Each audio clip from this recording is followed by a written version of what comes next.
Out in the merciless Sonoran plains, a young Apache man was tied to a mesquite tree, waiting for the sun to finish the job some cruel men had started. He was going to die out here. He was sure of it. But then, through the shimmering heat, he saw them. A woman and a child. Her name was Mariana. She had lost her voice years ago. He had just lost his freedom.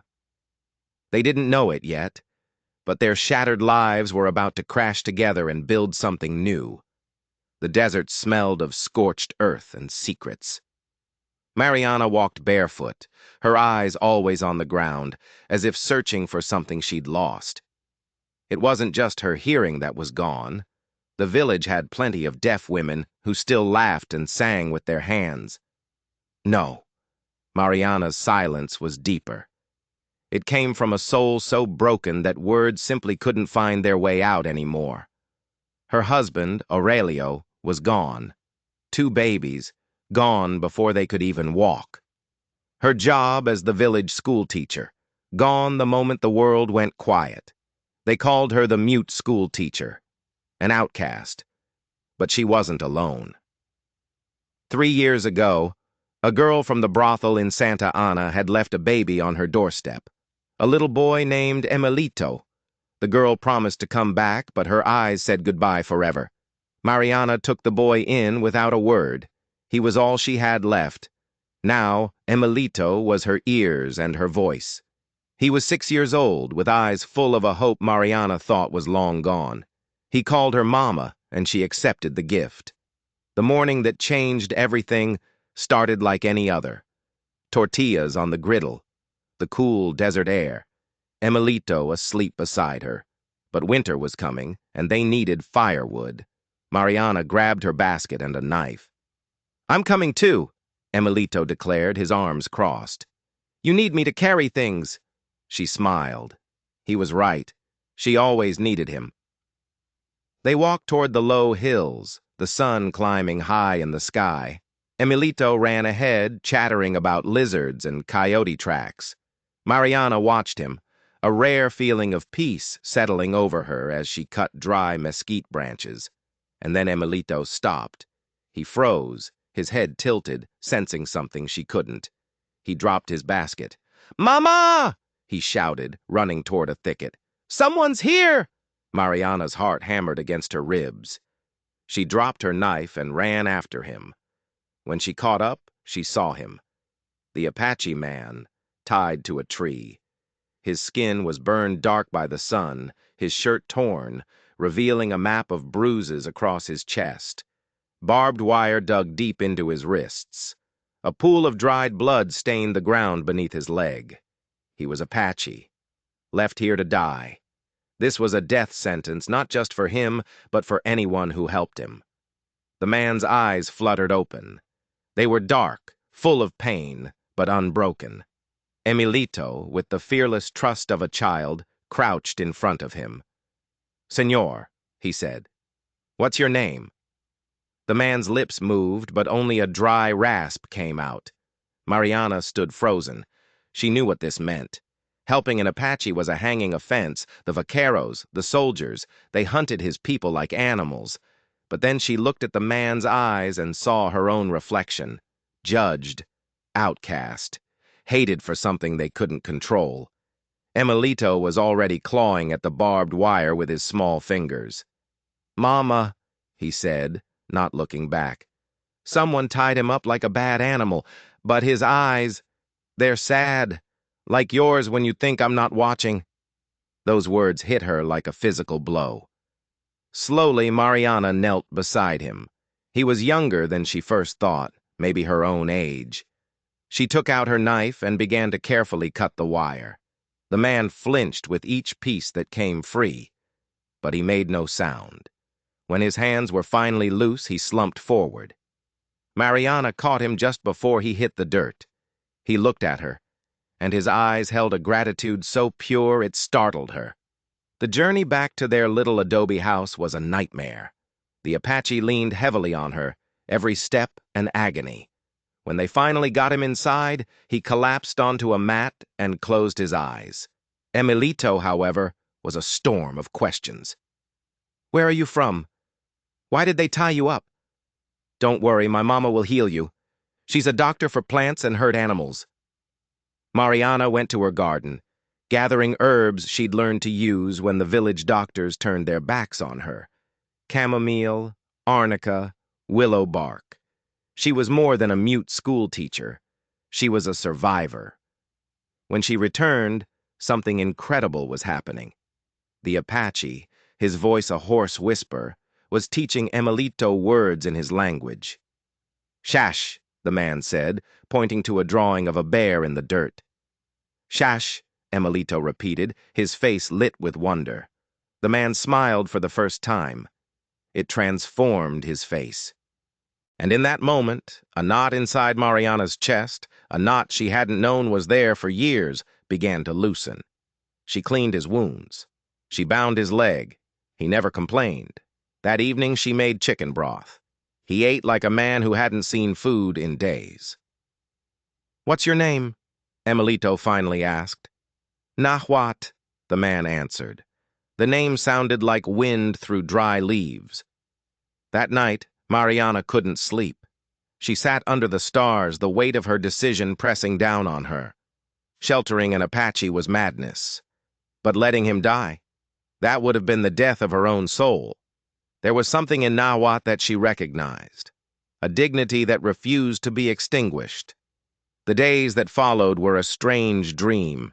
Nahuat healed, and as his body mended, so did the fractured spirit of their little home. He and Mariana didn't need many words. They spoke a language of shared pain, of quiet understanding. One morning, Nahuat took the corn masa from her hands and began to make tortillas. They were different from hers, thicker, sprinkled with sunflower seeds from a small leather pouch. They tasted of the earth, of a life she'd never known.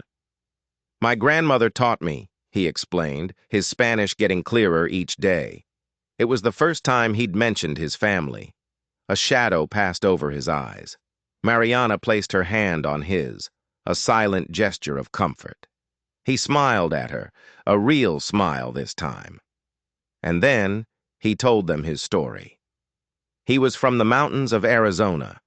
He was searching for his younger brother, Ka, who had been snatched by slave traders and sold to a ranch in Sonora. "The men who tied me," he said, his voice low, "they saw me near their cattle. They thought I was a thief.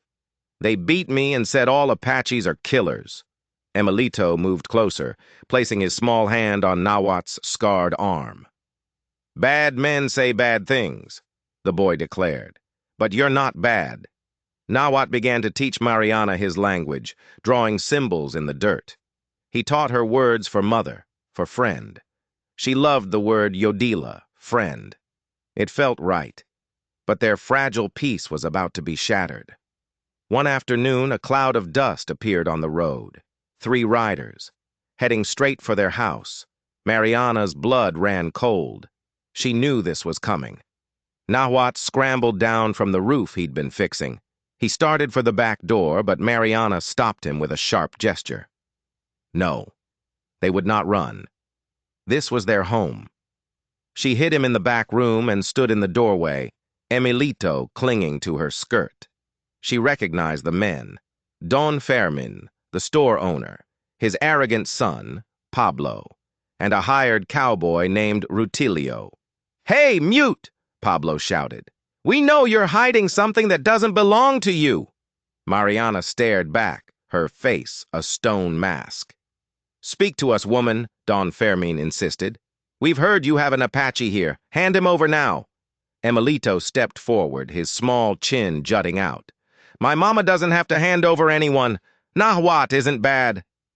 Pablo dismounted, his face twisted in a sneer. "So it's true. You're making a big mistake, mute. Hiding a savage. The town will hear about this." He took a step toward her, but stopped. Something in Mariana's eyes, a cold fire he'd never seen before, held him back. Don Fermin tried a different tactic. "Listen, Mariana," he said, his voice dripping with false concern. "We don't want trouble. Just give us the Apache." We'll turn him over to the authorities. No one has to know you helped him." And that's when Nawat stepped out. He didn't sneak. He didn't cower. He appeared beside Mariana, tall and proud. "Here I am," he said in perfect Spanish. "I do not hide." Rutilio's hand twitched toward his pistol. "I am not a thief," Nawat said, his gaze locking with each of the men. "I am not a killer. I am searching for my brother. This woman and this child saved my life when men like you left me to die." Don Fermin scowled. "We didn't tie you up." "No," Nawat agreed, "but it was men who think like you. Men who judge without knowing." Just as he finished speaking, Mariana saw it. On the back of Don Fermin's hand, hidden until he shifted his grip on the reins. A brand, a small, intricate symbol of a coiled snake. The same brand that was seared into the flesh of Nawat's shoulder, hidden beneath his shirt. Her breath caught in her throat. This wasn't a random act of prejudice. These were the men who had tied him to that tree. Pablo lunged forward, his face purple with rage. "Don't you preach to us, savage." But Emilito, brave little Emilito, threw himself between them. "Don't call him that!" he screamed, tears of fury streaming down his face. "He's our family. He cooks better than any of you." The sight of the small boy defending the Apache warrior threw the men off. Don Fermin looked flustered. Even Pablo took a step back. "This won't end here," Don Fermin muttered, regaining his composure. "The village will know." "Then tell them the truth," Nawat answered calmly. "Tell them a kind woman healed a man you left for dead." The three men rode off, leaving a cloud of dust and a heavy sense of dread. It wasn't over. It was just beginning. That night, sleep was impossible. Mariana kept watch at the window, her body thrumming with a fear she hadn't felt in years. She found Nawat in the patio, staring at the mountains. "I will leave tomorrow," he said, his voice heavy with guilt. "I cannot bring this danger to you." Mariana shook her head. She gripped his arm, her eyes fierce. She gestured toward the room where Emilito slept. "We are a family. You stay." Nawat looked at her, his expression a mix of awe and terror. He knew what men like Don Fermin were capable of. He knew they wouldn't stop until he was silenced for good. He had seen what they did to people who got in their way. He knew because he hadn't just been a guide for a group of settlers. He'd been a witness to a massacre. The next day, their worst fears were realized. A posse arrived. 8 riders, led by the sheriff of Hermosillo himself, a man named Teodoro Vasquez. He had a reputation for shooting first and asking questions never. They surrounded the small adobe house, guns drawn. "Señora Vasquez," the sheriff boomed, not realizing he was speaking to a woman who couldn't hear him. But Mariana could read his lips perfectly. "I have orders to arrest the Apache fugitive you're hiding. Hand him over." Mariana stood her ground. Emilito plastered to her side. She simply shook her head. One firm, final shake. The sheriff's face darkened. "This is not a game. We will search the house and drag him out. If you resist, you'll be arrested." Just as the men started to move forward, a thought struck Mariana, cold and sharp as ice. Vasquez. The sheriff's name was Vasquez, the same as her husband's. Was it a coincidence? In a town this small? She looked closer at the sheriff's face, the strong jawline, the dark, serious eyes. He looked familiar. He looked like Aurelio's older brother, a man she had only met once, years ago, before he'd become a lawman in the city. This wasn't just the law at her door. This was family. And he was here to arrest the man she was protecting. Emilito, unaware of the new, terrifying complication, stepped forward. "Señor Sheriff," he asked, his small voice ringing with courage, "do you have children?" The question caught the sheriff off guard. "Yes, boy. I have 3. "Then you understand why we can't let you take Nawat," Emilito said. He's like a father to me. My mama and I are his family. Families protect each other."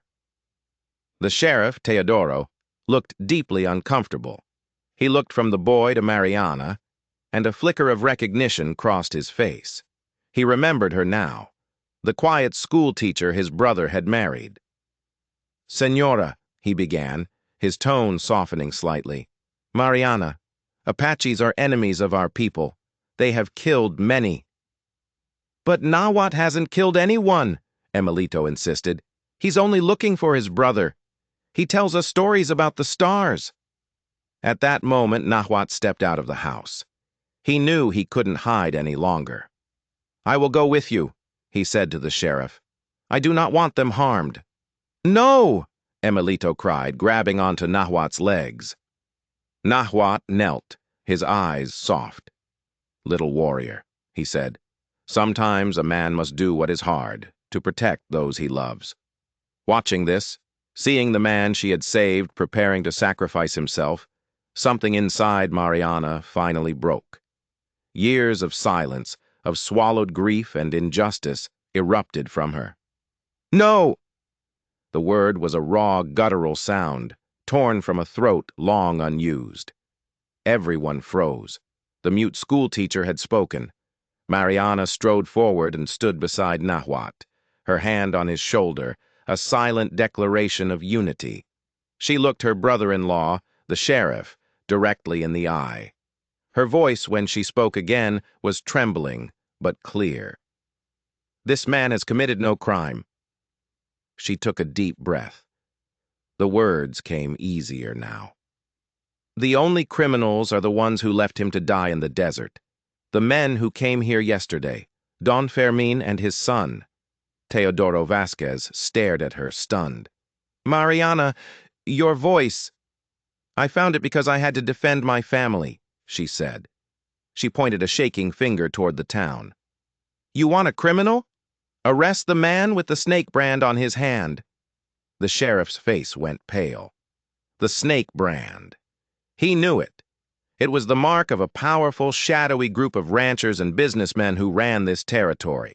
A group he'd suspected of smuggling, of slave trading, of murder. But he'd never had proof. "What do you know about that brand?" he asked Nawat, his voice now a low growl. "They branded me after they killed the others," Nawat said. "The settlers I was guiding. Your brother, Aurelio, was one of them." The world seemed to tilt on its axis. Mariana felt the ground give way beneath her. Aurelio. Her Aurelio. He hadn't died of a fever. He was one of the settlers Nawat had been guiding. He was murdered. Was this man, the man she had saved, responsible for her husband's death? "My brother is dead," Teodoro whispered, his lawman's facade crumbling. "He died a brave man," Nawat said, looking at Mariana, his eyes filled with a pain that mirrored her own. "He was killed by Don Fermin. They were all supposed to be partners, prospecting for gold on my people's land. But Fermin betrayed them. He wanted it all for himself. He and his men killed everyone and blamed me." The truth was a brutal, blinding light. Her husband's death, the secret of the town's most powerful man, the danger they were in, it was all connected. "Proof," the sheriff breathed. "I need proof." "Aurelio kept a journal," Nawat said. "He wrote everything down. The maps, Fairman's plan, everything. Before they killed him, he told me where he hid it, near the site of the massacre. This was it, the final piece, the key to justice or the catalyst for their deaths." The sheriff looked at his men, then back at the small, defiant family in front of him. He was no longer just a lawman following orders. He was a brother seeking vengeance. "You have 3 days," he said, his voice hard as iron. He wasn't speaking to Nawat as a fugitive anymore. He was speaking to him as an ally. "Find that journal. Bring it to me. I will handle Don Fermin." Then he turned to his posse. "We found nothing here," he announced. "The woman is alone. Let's ride." As they thundered away, Mariana, Nawat, and Emilito stood in a stunned silence. They had won a temporary reprieve, but now they had to race against a ticking clock. 3 days to find a dead man's journal. 3 days to uncover a conspiracy that reached the highest levels of power in Sonora. 3 days before Don Fermin realized his secret was out and sent his killers to finish the job. "But now I must leave," Nahuatl said, the reality of the situation crashing down. "No," Mariana said, her voice stronger than ever. "We do this together, for Aurelio, for your brother, for our family." And as she spoke, another piece of the puzzle clicked into place in her mind, a horrifying memory she had suppressed for years. Emilito's mother, the terrified girl from the brothel. She hadn't just worked there. She had been Don Fermin's personal servant. She must have known. She must have seen something. Leaving Emilito on her doorstep wasn't an act of abandonment. It was an act of desperation. She wasn't just leaving her son. She was leaving a witness. The race for the journal was a frantic, desperate scramble against time. Nahuatl knew the general area, a series of rock formations deep in the Badlands, a place the locals called the Devil's Teeth. "We go together," Mariana declared. Leaving Emilito behind was unthinkable. The boy was the heart of their strange little family. He was their luck. They packed what little they had, water, dried meat, and the old mule. The journey was grueling. The sun beat down, and every shadow seemed to hold a threat. Mariana found herself listening, truly listening for the first time in years, not with her ears, but with her entire being. The crunch of gravel under the mule's hooves, the cry of a hawk overhead, the world was slowly coming alive with sound again, faint whispers on the edge of her consciousness. Nahuatl moved with a silent grace that spoke of a life spent reading the land. He taught Emilito how to find water, how to read the tracks of animals. He was a teacher, a protector. Mariana watched him with the boy and felt a pang in her heart. This was the man her husband had trusted, and this was the life, the family, that Don Fermin had tried to destroy. On the second day, they reached the Devil's Teeth. The rock formations rose from the desert floor like broken fangs. It was a desolate, eerie place. "Aurelio said he hid it beneath the weeping eye," Nahuatl said, scanning the rocks. They searched for hours. Every rock looked the same. Hope began to dwindle as the sun sank lower, painting the sky in shades of blood and fire. "Mama, look!" Emilito shouted. He was pointing up at one of the tallest spires. Near the top, a natural hole had formed in the rock. After a rare rain, water would streak down from it, leaving dark stains that looked like a crying eye. The weeping eye. But it was impossibly high, a sheer cliff face. "I will climb," Nahuatl said, his jaw set. It was a terrifying ascent. Mariana and Emilito watched from below, their hearts in their throats. He moved like a spider, finding holds where there seemed to be none. Twice his foot slipped, sending a shower of pebbles cascading down. Mariana stifled a cry, her newly found voice threatening to fail her. Finally, he reached the opening. He disappeared inside for a moment that stretched into an eternity. When he emerged, he was holding a small, leather-bound book, Aurelio's journal. He tucked it securely into his shirt and began the treacherous climb down.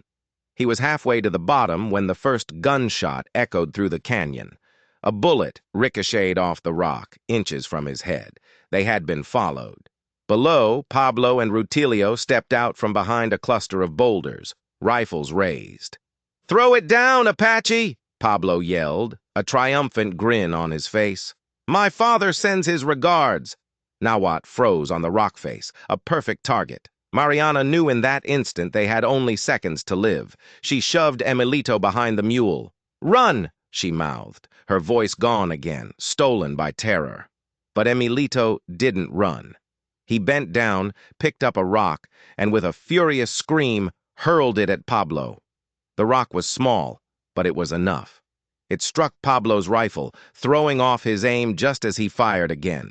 The bullet went wide. That single moment of distraction was all Nahuatl needed.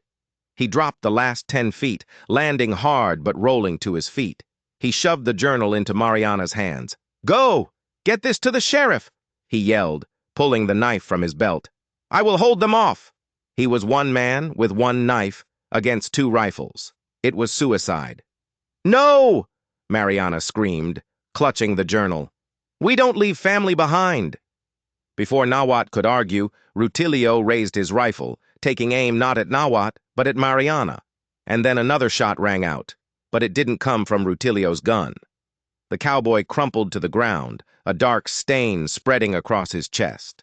Sheriff Teodoro Vasquez stepped out from the shadows, his pistol smoking. He hadn't just waited in town, he had followed them suspecting a trap. "Pablo Morales," the sheriff said, his voice cold as a grave, "you're under arrest for attempted murder."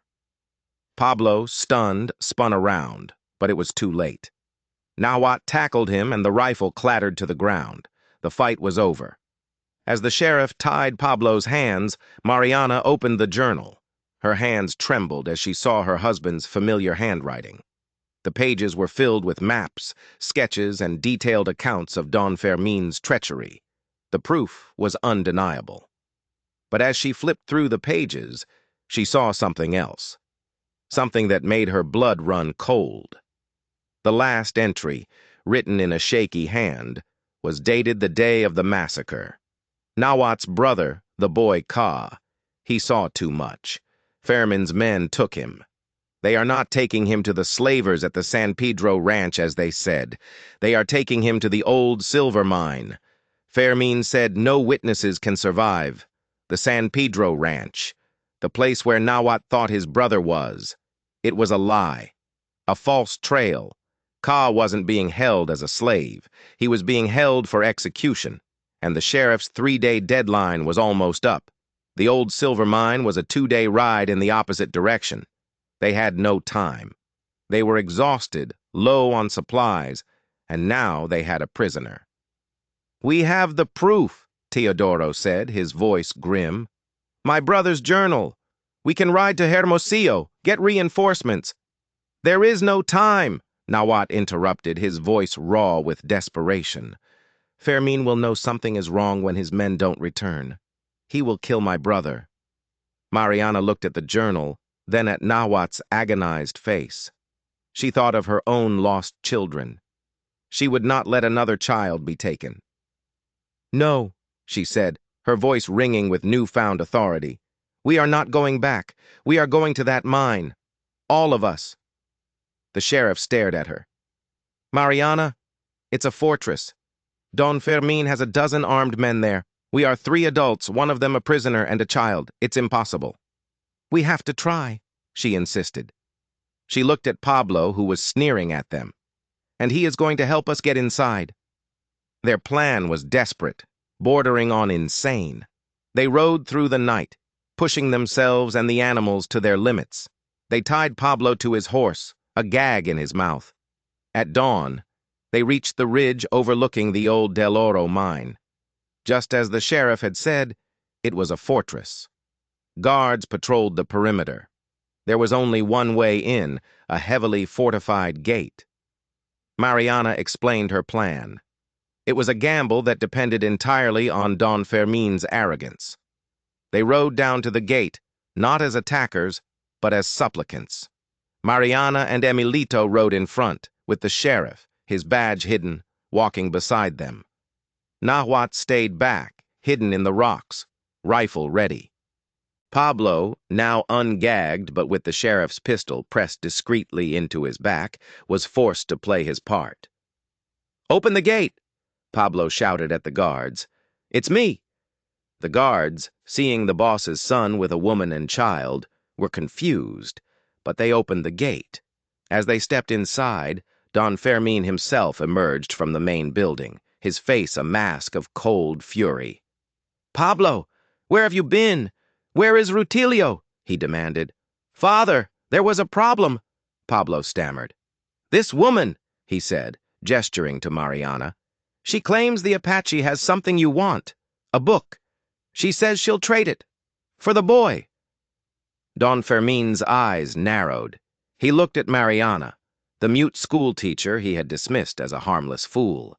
He saw the journal clutched in her hand. He saw the defiance in her eyes. "Give me the book," he snarled. "Give us the boy first," Mariana said, her voice steady.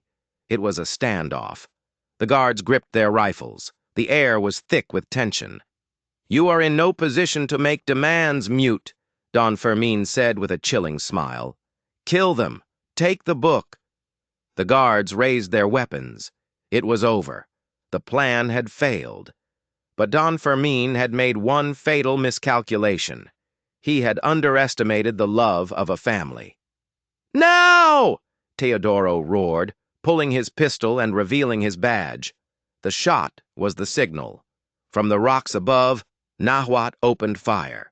His first shot took out the guard nearest Don Fermin. Chaos erupted.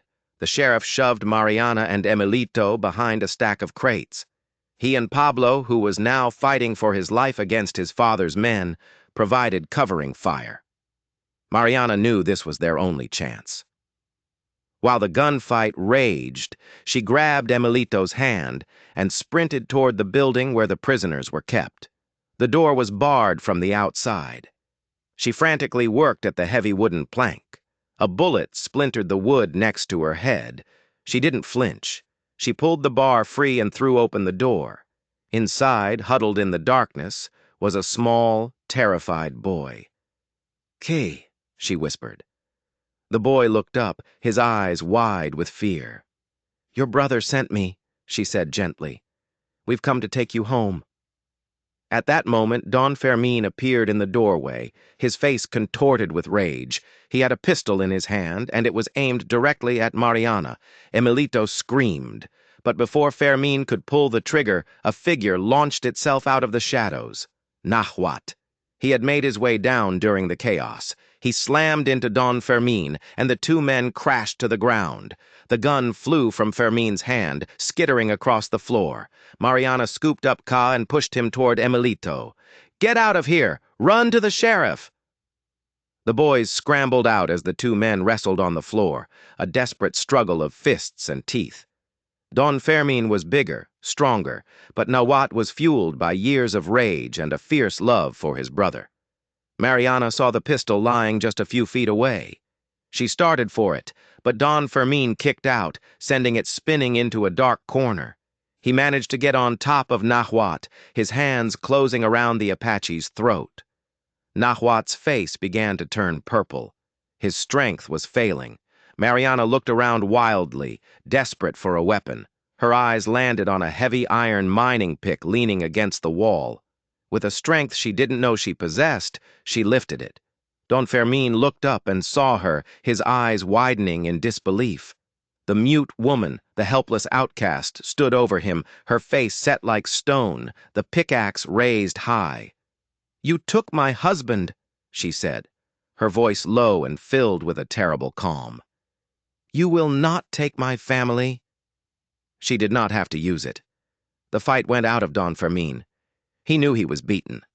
Not by bullets, not by fists, but by the unbreakable will of a woman who had lost everything and refused to lose anything more. The sheriff and his men, having subdued the rest of the guards, burst into the room.